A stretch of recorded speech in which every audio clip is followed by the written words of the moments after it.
வாசல் கால் தான் வாசப்படி தான். அப்போ அந்த வாசப்படியில் இருக்கக்கூடிய முக்கியமான சில பாசிட்டிவான விஷயத்தை நான் சொல்கிறேன்.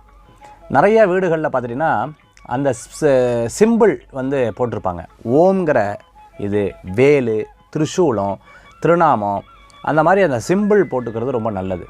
ஸ்வஸ்திக்கு போட்டுக்கிறது ரொம்ப நல்லது. அடுத்தது பார்த்துட்டு அப்படின்னு சொன்னால் அவள் வந்து சைவமாக இருந்ததுன்னா அந்த பட்டை போட்டிருப்பாள், அது வந்து ரொம்ப விசேஷம். அடுத்தது சாக்தம், அதாவது அம்பாளை வணங்குறவா இருந்ததுன்னா மஞ்சளில் குங்குமத்தில் 3 இது போட்டிருப்பாங்க. நிறைய வீடுகளில் அதை போட்டிருக்க நம்ம பார்த்துருப்போம். இது வந்து ஒரு வழக்கமாகவே இருந்திருக்கும். அடுத்தது அந்த வீட்டினுடைய வாசலில் பார்த்துட்டிங்க அப்படின்னா சங்கு கட்டுறது ரொம்ப நல்லது.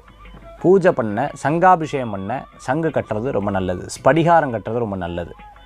அடுத்த வீட்டினுடைய வாசல் எப்போவுமே பார்த்திங்கன்னா மஞ்சள் நிறத்தில் இருக்கிறது உன்னதமான பலன்களை கொடுக்கக்கூடாது.